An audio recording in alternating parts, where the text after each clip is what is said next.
Picture this. You've just waltzed into your local coffee shop armed with a latte that costs more than your hourly wage and a scone that's essentially a glorified paperweight. As you settle into your seat, you casually scan the room like David Attenborough observing wildlife in its natural habitat. There's the Wi-Fi squatter, a human octopus with tentacles of charger cords sprawling across the table. They've been here so long, they're practically on the lease. But wait, what's that in the corner? Ah yes, our star specimen, the literary bookworm.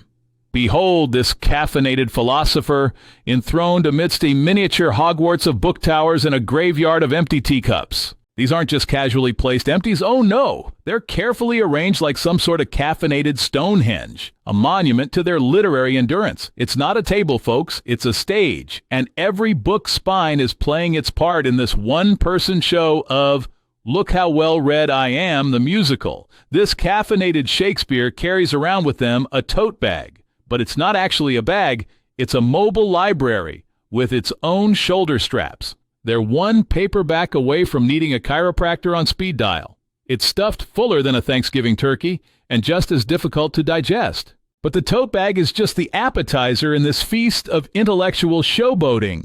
The main course is their choice of reading material. It's always something that looks like it was written by someone who got paid by the syllable.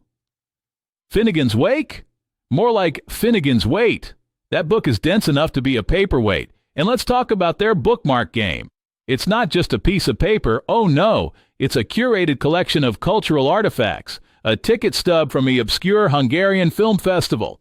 A pressed four-leaf clover and what appears to be a strip of papyrus. But the real show begins when they take a break from their literary love affair to eavesdrop on nearby conversations. Suddenly, they're a living, breathing Wikipedia, ready to pounce on any factual inaccuracy within earshot. And don't even think about pulling out an e-reader in their presence. To them, it's like bringing a calculator to a math bee.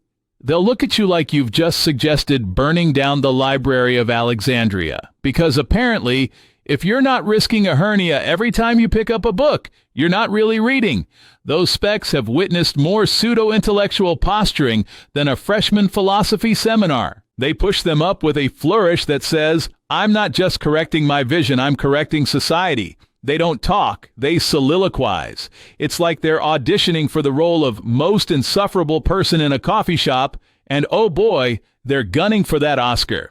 They'll look at you with a mixture of pity and disdain, usually reserved for people who say they prefer the movie to the book. As the day wears on and the caffeine high fades, watch them pack up their literary fortress. Each book is carefully returned to the tote, positioned for maximum visibility. It's not packing, it's product placement. They stand, stretching dramatically, no doubt feeling the weight of their intellectual superiority. With a final glance around the cafe to ensure their profound literary presence has been noted, they saunter out, leaving behind a faint aroma of coffee, pretension, and missed social cues.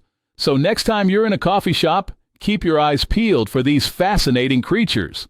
But remember, prolonged exposure may result in an irresistible urge to read The Cat in the Hat just to cleanse your literary palate. And if you can't spot the coffee shop literary bookworm, well, I hate to break it to you, but you might just be starring in this little coffeehouse drama yourself. Now, if you'll excuse me, I have a date with a triple shot espresso and a sudden urge to use juxtaposition in a sentence. This is dripping with sarcasm, reminding you that in the great library of life, some of us are hardcover classics, some are lightweight paperbacks, and some are just here to sniff the old book smell and look sophisticated.